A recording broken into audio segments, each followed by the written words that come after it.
मेरी माताओं बहनों भाई, विचार करना और कथा के उद्देश्य को समझना कि आखिर राम कथा हमें सीख क्या देती है। कितना भी बड़ा कथाकार हो और कहानी कितनी भी छोटी हो, हर कहानी हमें कुछ ना कुछ सीख देती है। अगर वो कहानी हमें सीख ना दे तो उस कहानी का कोई महत्व नहीं रह जाता है। और उस सीख को जीवन में धारण कौन करेगा? क्यों जीवन में धारण कौन करेगा? कुत्ता, गाय, हाथी कौन करेगा? मनुष्य करेगा। और मनुष्य के लिए वेद माता क्या कहती है? मनुर्भव। आप देखो, अगर कुरान को पढ़ो तो कुरान कहता है कि इस्लाम बनो, इस्लाम को कबूल करो, मुसलमान बनो। कुरान क्या कहता है? मुसलमान बनो, कट्टर मुसलमान बनो, सच्चे मुसलमान बनो। अगर आप सिखों के गुरु ग्रंथ साहब को पढ़ोगे तो गुरु ग्रंथ क्या कहता है कि तुम सिख बनो। और क्रिश्चियन के बाइबल को पढ़ो तो बाइबल क्या कहती है कि तुम ईसाई बनो। लेकिन हमारे सनातन धर्म को पढ़ो, हमारे वेद को पढ़ो तो वेद कहता है ऐ मनुष्य तू पहले मनुष्य तो बन, फिर और कुछ बनने की बात करना। वेद नहीं कहता कि तू हिंदू बने, मुसलमान बन, सिख बन, ईसाई बन। सनातन धर्म ये नहीं कहता। सनातन कहता है तुम मनुष्य बनो। विचार करना, क्या हम मनुष्य नहीं थे? क्यों जी? क्या हम मनुष्य नहीं थे? ईश्वर ने कदकाठी तो बिल्कुल मनुष्य वाली दी। मनुष्य की तरह दो आंखें हैं, सुंदर सी नाक है, सुंदर से दांत हैं, बाल भी बिल्कुल मनुष्य की तरह, चाल ढाल भी बिल्कुल मनुष्य की तरह। फिर वेद यूं क्यों कहता कि तुम मनुष्य बनो? गधे को क्यों नहीं कहा कि तुम गधा बन? कुत्ते को क्यों नहीं कहा तुम कुत्ता बन? गाय को क्यों नहीं कहा तुम गाय बन? जिसको ईश्वर ने जैसा बनाया था वो वैसा का वैसा ही है। गधा अपने सब गुणों से गधा ही है, सुअर अपने सब गुणों से सुअर ही है, कुत्ता अपने सब गुणों से कुत्ता ही है। लेकिन मनुष्य शरीर धारण करके मनुष्य मनुष्य नहीं है। अगर मनुष्य का शरीर धारण करने से केवल हम मनुष्य बने होते तो वेद ये नहीं कहता मनुर्भव ऐ मनुष्य तू मनुष्य बने। मनुष्य कहते किसे? मैंने पहले बताया था ना, हर शब्द की एक परिभाषा होती है, हर शब्द का एक अर्थ होता है। कहा मनुष्य किसे कहते हैं तो कहा जिसके अंदर मनन करने की शक्ति होती है, जिसके अंदर चिंतन करने की शक्ति होती है।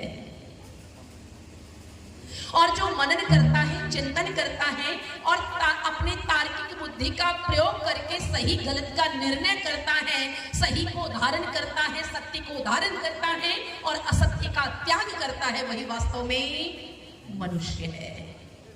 लेकिन आज हम अपनी बुद्धि का प्रयोग नहीं करते हैं। एक बात बताना, हमें पहले जानना चाहिए या पहले मानना चाहिए? क्यों? हमें पहले जानना चाहिए या मानना चाहिए?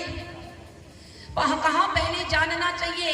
अगर सीता मां ने जाना होता साधु के भेष में रावण है तो कभी वो लक्ष्मण रेखा को पार नहीं करती। उन्होंने जाना नहीं और मान लिया ये साधु है, और मानकर दान करने चल दी, जिसका दुष्परिणाम देख लो।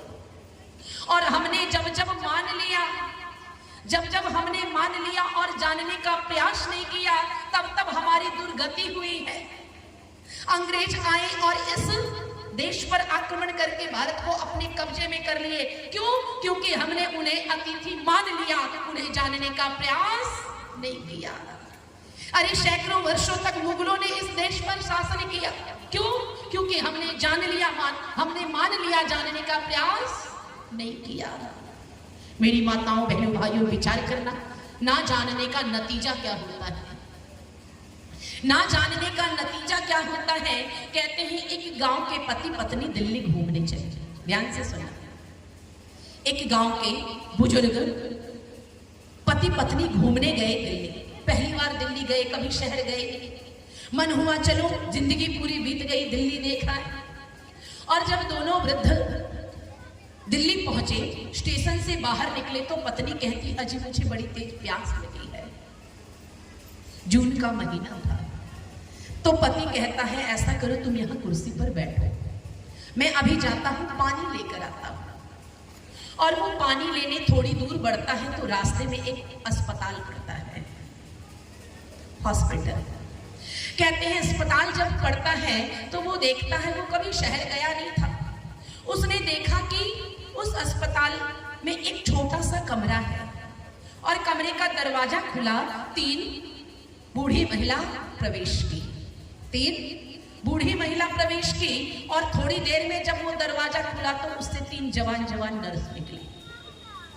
अब ये बुजुर्ग व्यक्ति सोचने लगा कि दिल्ली वालों ने कैसी मशीन बनाई है जो बूढ़े को जवान कर देती है। उसने कभी जीवन में लिफ्ट नहीं देखा था। अब ये बूढ़ा व्यक्ति सोचने लगा, अरे दिल्ली में इतनी अच्छी मशीन है, मेरी पत्नी प्यास की बात कर रही, मेरी बुढ़िया प्यास की बात कर रही, अभी देखो मैं उसे बूढ़े से जवान कर देता हूं। और वो पानी का बोतल फेंकता है, जाता है, अपनी पत्नी को पकड़ के लाता है और कहता है, भाग्यवान तू प्यास की बात कर रही थी, देख दिल्ली वालों ने ऐसी मशीन बनाई है जो तुझे प्यास लगेगी ही नहीं। जवानी में प्यास कम लगती है, क्यों जी? बुढ़ापे में गला ज्यादा सूखता है। कहते हैं वो बूढ़ा व्यक्ति कहता, भाग्यवान देखो दिल्ली वालों ने ये ऐसी मशीन बनाई है जो बूढ़े को जवान कर देती है। ऐसा करो पहले तुम जवान हो जाओ, फिर मैं जवान होऊंगा। और उस बूढ़े व्यक्ति ने अपनी बुढ़िया को लिफ्ट में घुसा दिया और लिफ्ट में घुसकर बुढ़िया ने बटन दबाया, दरवाजा बंद हो गया। और वो लिफ्ट जब ऊपर गया, ऊपर जाकर दरवाजा खुला तो सरदार जी दरवाजे पे खड़े थे, कहे माता जी बाहर निकलो, मुझे नीचे जाना है। अब वो बुढ़िया बाहर निकली और सरदार जी लिफ्ट में घुस गए। और ये बूढ़ा व्यक्ति इंतजार कर रहा था, मेरी बुढ़िया सुंदर होके ऐसी आएगी जैसे मैं गौना करा के लाया था। कहते हैं ये बूढ़ा व्यक्ति इंतजार कर रहा था कि मेरी बुढ़िया बिल्कुल यौवन अवस्था में आएगी, बिल्कुल सुंदर होकर आएगी, जैसे ब्याह के लाया था वैसी होके आएगी। जो ही दरवाजा खुला तो देखा सामने सरदार जी खड़े। अब वो बूढ़ा व्यक्ति सरदार को पकड़ के कहता, हाय भगवान, मैंने तो तुझे बुढ़िया से जवान होने भेजा था, क्या जनाना से मर्दाना होके आ गई। मेरी माताओं बहनों भाइयों विचार करना, जानोगे नहीं और मान लोगे तो यही दुर्गति होने वाली है। जानोगे नहीं और मान लोगे तो यही दुर्गति होने वाली है। इसलिए हमारा शास्त्र कहता है पहले आप जानने का प्रयास करो, उसके बाद मानो। वेद कहता है मनुर्भवा, और मनुष्य की यही परिभाषा होती है, पहले वो जानने का प्रयास करता है, पहले जानता है, फिर वो मानता है। मनुष्य का अर्थ होता है मनन करने वाला, मनुष्य का अर्थ होता है चिंतन करने वाला, मनुष्य का अर्थ होता है अपनी तार्किक बुद्धि का प्रयोग करने वाला। अब गुरुजी कथा कर रहे, गुरुजी कथा कर रहे, गुरुजी ने कहा 100 ग्राम की गुड़ की भेली है। शिष्यों ने कहा सत्य वचन महाराज। गुरुजी कह रहे, कहते टोका जा सकता है, गुरुजी कहा 100 ग्राम की गुड़ की भेली है। गुरुजी, सारे शिष्यों ने कहा सत्य वचन महाराज।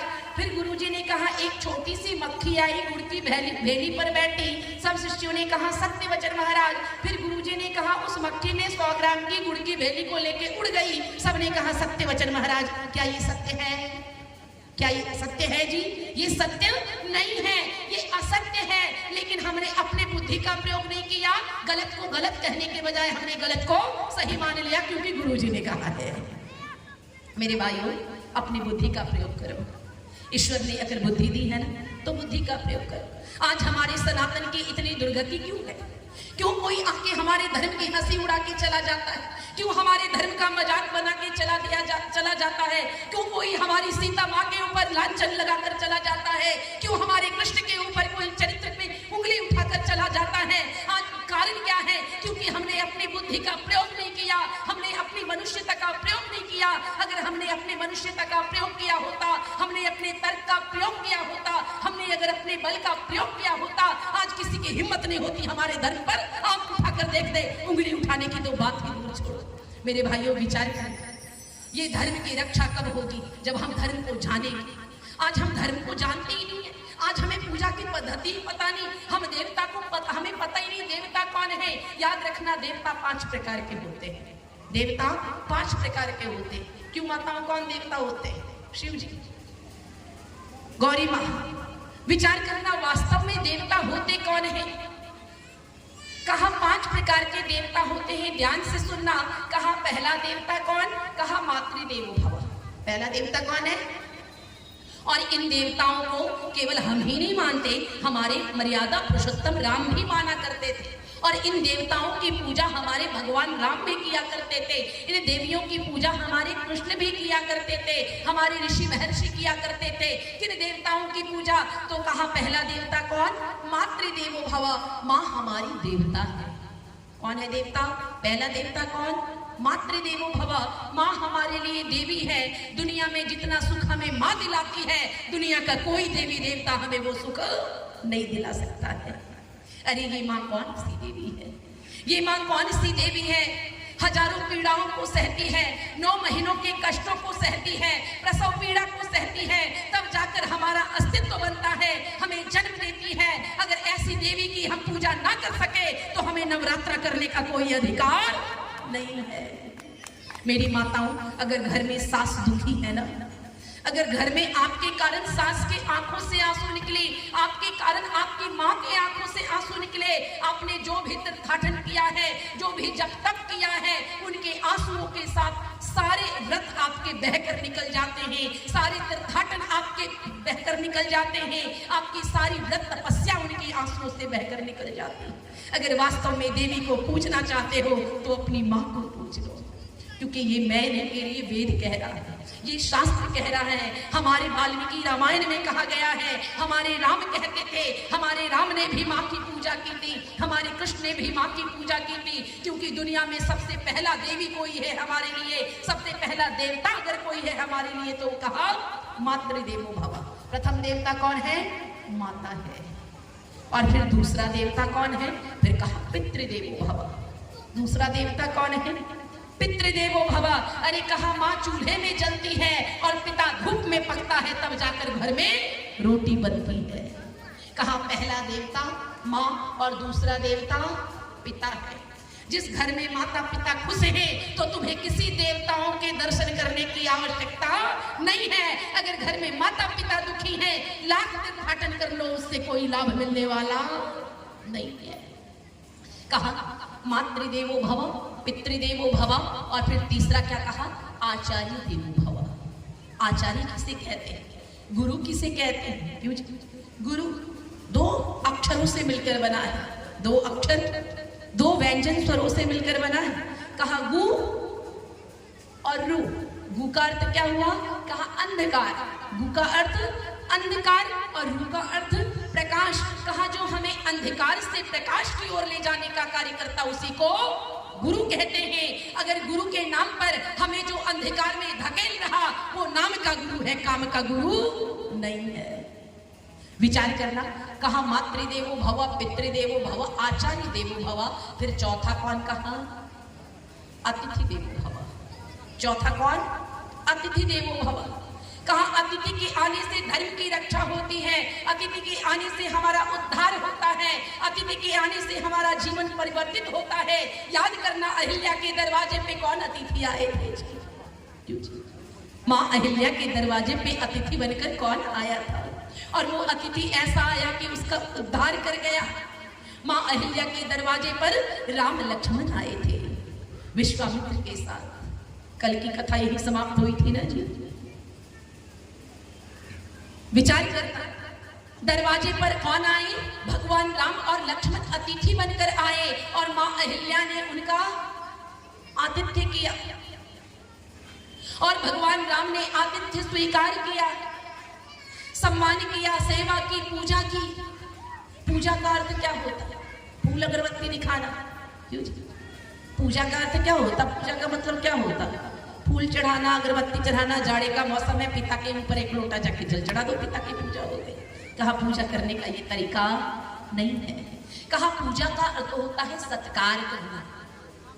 जब आप इसकी परिभाषा देखोगे ना, अर्थ देखोगे, पूजा का अर्थ क्या होता, तो कहा पूजा का अर्थ होता है सत्कार करना। कहा जो जैसा अतिथि है उसका वैसा सत्कार करो। जो जैसा अतिथि है, अगर हमारे यहाँ कोई बालक आता है तो उसका स्वागत हम किससे करते हैं जी? दूध से करते हैं। नन्हा बालक आए तो उसे रोटी तो नहीं खिलाएंगे ना, अभी तो मुख में दांत ही नहीं है, तो उसका आतिथ्य कैसे करेंगे? हम उसे दूध पिलाते हैं। कोई युवा आता है तो अच्छा अच्छा पकवान बनाकर खिलाते हैं, लेकिन जब कोई बूढ़ा आता जिसके मुंह में दांत ना हो तो उसी के हिसाब का भोजन बनाते हैं। कहा जो जैसा अतिथि है उसका वैसा ही सम्मान करना पूजा कहलाता है। फिर कहा चौथा यज्ञ कौन सा है, चौथा देवता कौन है? तो कहा अतिथि देवो भव, चौथा देवता अतिथि है। वैसे हमें अतिथि का सत्कार करना चाहिए जैसे जूठे बैर किसके खाए थे? भगवान राम का सत्कार किसने किया था बैर खिलाकर? अरे बोल दो, शबरी ने। मां शबरी ने भगवान राम का सत्कार किया था, और जिस दरवाजे पे भगवान राम जैसे अतिथि आ गए, अरे वो दरबार कर गया। जब तक इतिहास रहेगा, जब तक राम का नाम रहेगा, तब तक शबरी का भी नाम रहेगा। कहा अतिथि सत्कार ऐसे करो ना जैसे शबरी ने किया था। कहा जहां अतिथि आते हैं वहां धर्म की रक्षा होती है। कहा धर्म की रक्षा कहाँ होती है? कहा जिस दरवाजे पर अतिथि आते हैं और अतिथि के चरण धुलाते धुलाते दरवाजा कीचड़ कीचड़ हो जाता है, वही धर्म की रक्षा होती है और जीवन का उद्धार होता है। मां अहिल्या का उद्धार भगवान राम ने किया था। क्यों जी? तुलसी बाबा लिखते हैं कि अहिल्या काहे की थी जी? अहिल्या किस चीज की बन गई थी? क्यों जी? पत्थर की। पर जब आप वाल्मीकि रामायण पढ़ोगे ना तो वहां आपको पत्थर की अहिल्या नहीं दिखेगी। आप किसको प्रमाणिक मानोगे, वाल्मीकि रामायण को या रामचरितमानस को? क्यों जी? वाल्मीकि रामायण में वाल्मीकि जी ने राम जी के दर्शन भी किए थे। वाल्मीकि रामायण जब पढ़ोगे ना, राम जी वाल्मीकि जी की कुटिया में भी गए थे, उन्होंने देखा। और जब राम का राज्याभिषेक हुआ था उसके बाद वाल्मीकि जी ने रामायण की रचना की 9 लाख ईस्वी पूर्व, और रामचरितमानस की रचना 5000 ईस्वी पूर्व। वाल्मीकि रामायण की रचना 9 लाख ईस्वी पूर्व और रामचरितमानस की रचना हुई 5000 ईस्वी पूर्व। तो सत्य कौन होगा? कहा वाल्मीकि रामायण। कहा और अमान्य बातें हैं अगर हम ऐसा कहें कि अहिल्या नाम की महिला थी जो पत्थर की हो गई थी गौतम ऋषि के शाप के कारण। गौतम ऋषि के शाप के कारण। और अहिल्या को शाप कैसे लगा था? कहते हैं जब राम और लक्ष्मण गुरु विश्वामित्र के साथ जनकपुर की ओर बढ़ते हैं तो रास्ते में विशाल नगरी आती है, और उस विशाल नगरी में एक कुटिया दिखती है, सुंदर सी पर्ण कुटी दिखती है।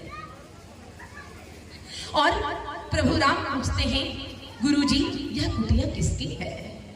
इतनी सुंदर कुटिया किसकी है? तो विश्वामित्र कहते हैं बेटे ये अहिल्या की कुटिया है।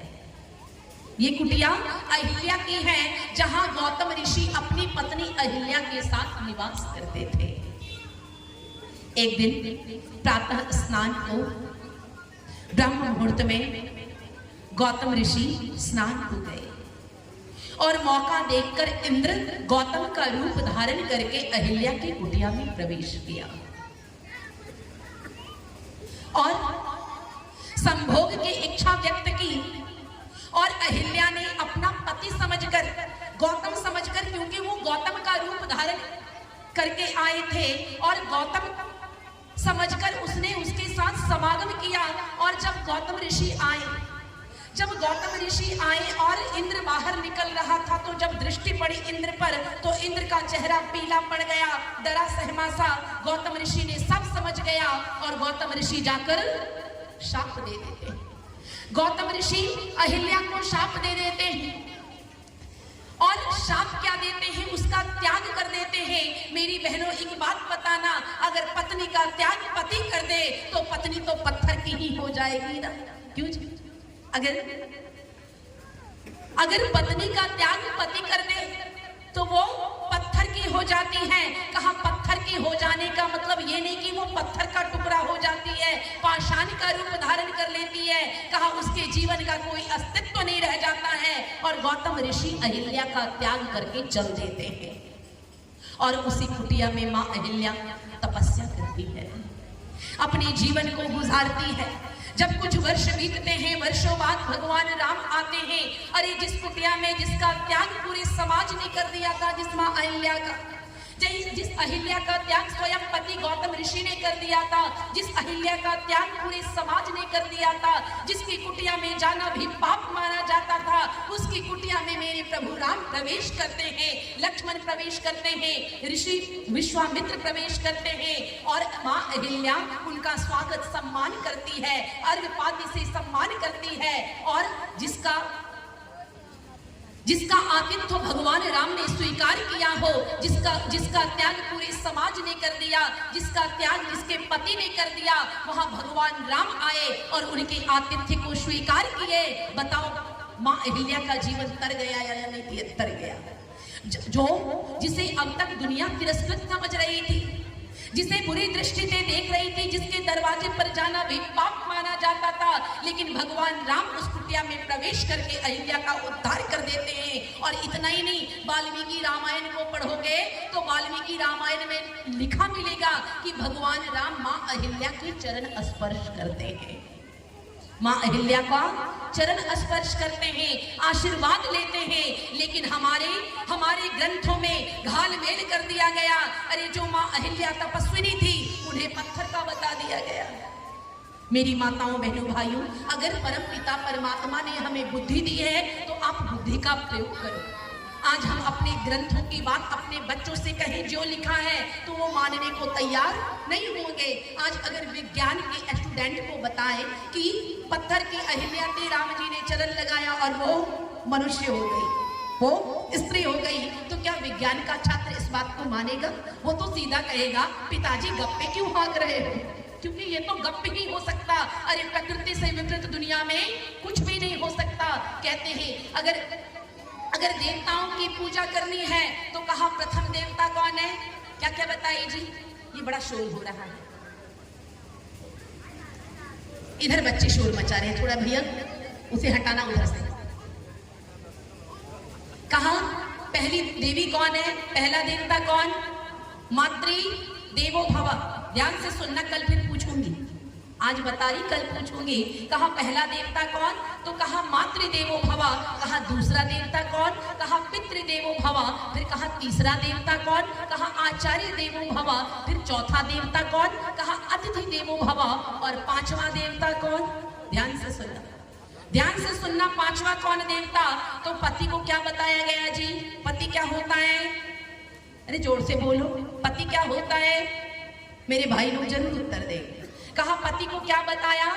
तो कहा पति परमेश्वर होता है। क्यों भाई? अतिथिगणों का स्वागत है।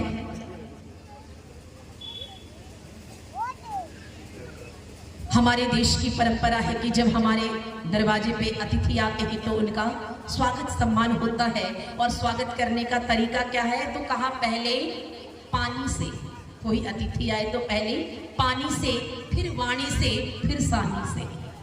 तो आपका स्वागत है यहाँ। मेरी माताओं विचार करना, कितने देवता बताई? 5 देवता में पहला देवता कौन? माँ। दूसरा देवता पिता। तीसरा देवता आचार्य। चौथा देवता अतिथि। और पांचवा देवता पति को क्या बताया गया जी? पति क्या होता? परमेश्वर होता। पति क्या होता? परमेश्वर होता। लेकिन हमें आधा ही वाक्य बताया गया, हमें आधा ही वाक्य बताया गया। कहा अगर पति परमेश्वर होता है पत्नी के लिए तो पत्नी भी परमेश्वर होती है पति के लिए। कहा पांचवा देवता कौन? तो कहा पति के लिए पत्नी और पत्नी के लिए पति। लेकिन आज हमारे समाज में अधूरा ही देवता बताया जाता, पति परमेश्वर, पति परमेश्वर। पर मेरी माताओं बहनों भाइयों, अगर पत्नी नहीं तो पति परमेश्वर नहीं हो सकता है। कहा जिस देश में इन 5 देवताओं की पूजा होती है, इन 5 देवताओं की पूजा प्रभु राम भी किया करते थे।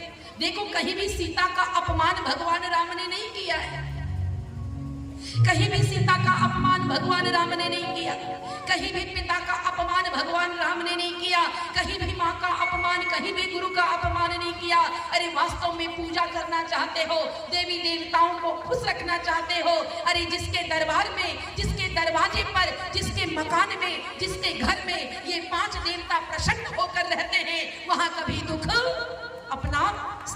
ग्रहण नहीं कर पाती है। लेकिन आज हम असली देवी देवताओं की पूजा करने को तैयार नहीं है। अगर माँ ने कह दिया बेटा एक लोटा जल दे दो, तो बेटा कह देगा माँ क्यों परेशान कर रही, लेके पी लो। पर वही सावन का महीना आता तो कांवर में जल लेके कंवरिया कहाँ चल देते हैं, बाबा धाम बोल बम करते जल चढ़ाने चल देते हैं। मेरी माताओं में कांवर उठाने के लिए मना नहीं करती। ये रामायण कहता है हमें कैसा कांवर उठाना चाहिए।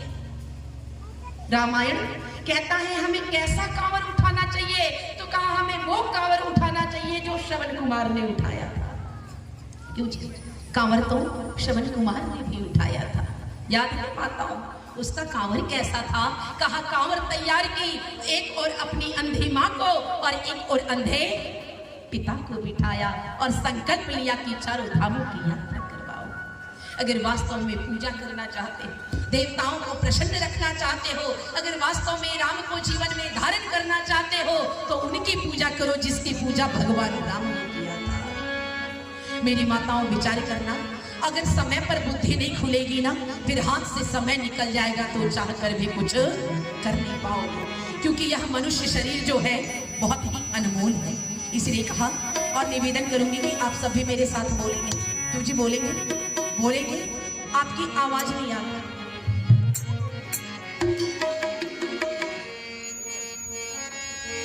निवेदन करूंगी आप सभी मेरे साथ मिलकर बोलेंगे। और बांस गांव से सिकंदर जी का पूरा परिवार आया है। पिछली बार इनके यहाँ कथा थी जिनके माध्यम से मैं आप सबों के बीच उपस्थित हुई हूँ।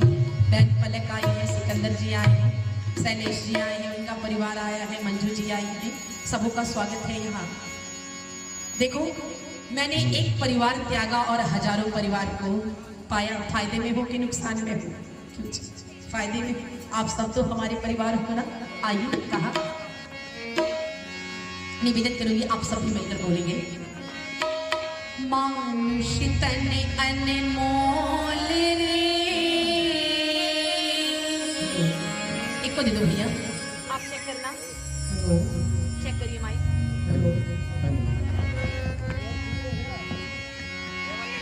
मानुष तन अनमोल रे, माटी में ना रोल रे, अभी तो मिला है फिर न मिलेगा, कभी नहीं कभी नहीं कभी नहीं रे।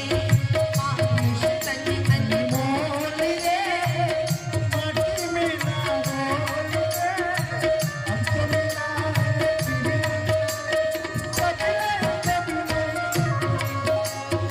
मानुष तन अनमोल रे, माटी में ना रोल रे, मानुष तन अनमोल रे, माटी में ना रोल रे, अभी तो मिला है फिर न मिलेगा, कभी नहीं कभी नहीं कभी नहीं रे। हाँ कभी नहीं कभी नहीं कभी नहीं रे। हाँ कभी नहीं कभी नहीं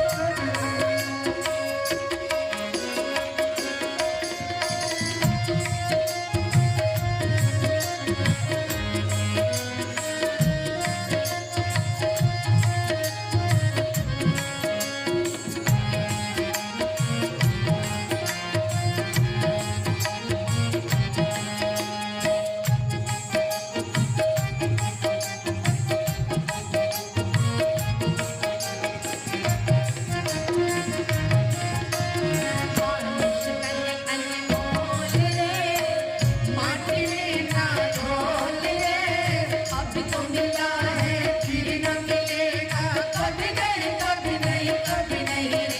वो कभी नहीं कभी नहीं कभी नहीं रे।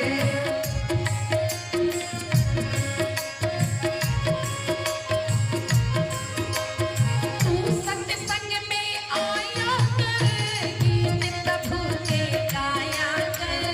तू सत्संग में आया कर, गीत प्रभु का गाया कर। कहा सत्संग में आने से क्या होता है? कहा बिन सत्संग विवेक ना हो। और विवेक किसे कहते हैं जी? कहा जिस प्रक्रिया द्वारा बुद्धि हमारी सही और गलत के निष्कर्ष तक पहुंचती है उस प्रक्रिया को विवेक कहते हैं।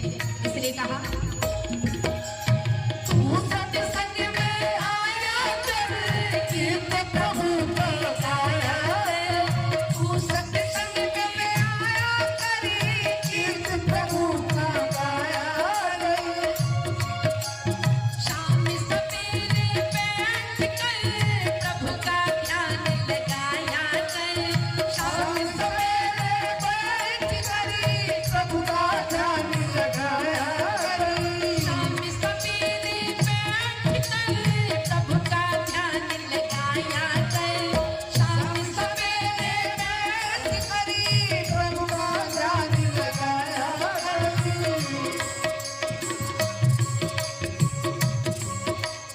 लगता नहीं कुछ मोल रे पार्टी में ना चोल रे लगता नहीं कुछ मोल रे माटी में ना रोल रे अब तो मिला है फिर न मिलेगा कभी नहीं कभी नहीं कभी नहीं रे अब तो मिला है फिर न मिलेगा कभी नहीं कभी नहीं कभी नहीं रे मानुष संगे मोल रे माटी में का रोल रे अब तो मिला है फिर न मिलेगा कभी नहीं कभी नहीं कभी नहीं कभी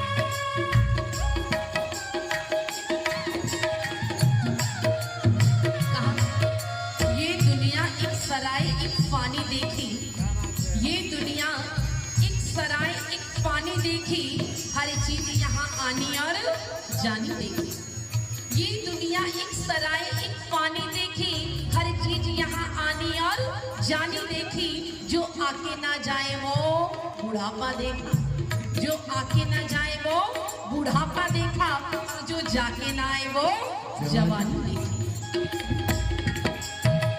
सत्संग में आकर गीत प्रभु का गाया कर तू बुलबुला है पानी का मत कर कर के जवानी का बुलबुला है पानी का मत कर कर के जवानी का तू बुलबुला है पानी का मत कर कर के जवानी का तू बुलबुला है पानी का मत कर कर के जवानी का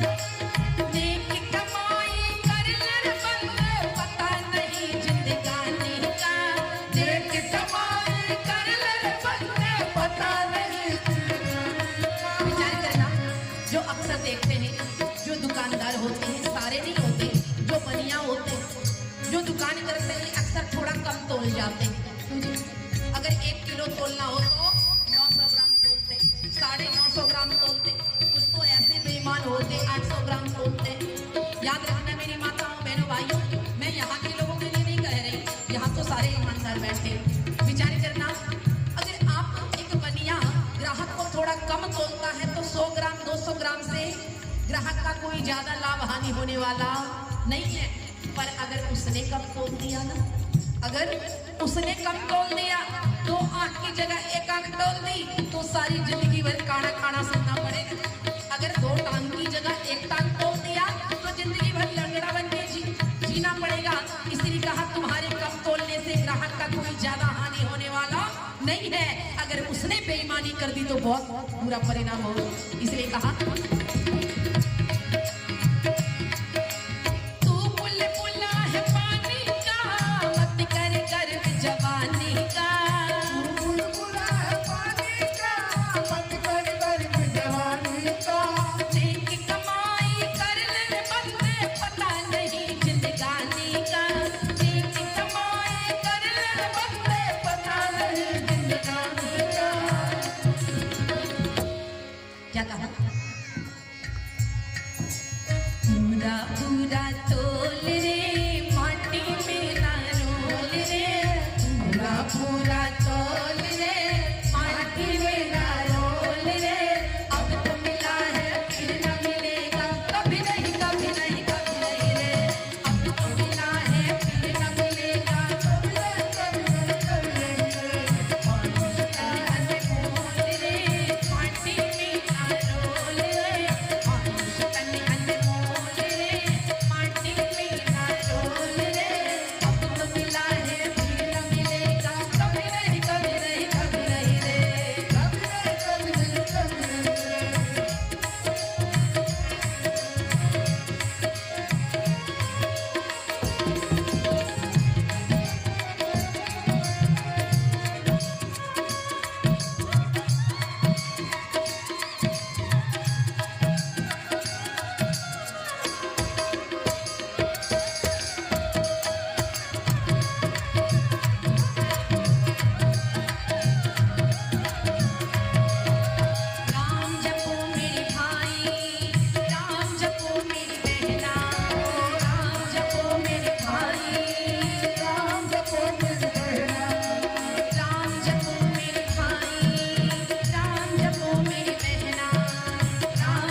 दुनिया कैसी है तो बड़ी मतलबी है। जब तक मतलब है हाँ जी हाँ जी हाँ जी हाँ जी, लेकिन जब मतलब निकल गया तो देख के मुंह फेर लेंगे जैसे कभी मिले ही ना हो। इसलिए कहा मतलब का संसार है, नहीं इसका एतबार है। मतलब का संसार है, नहीं इसका एतबार है।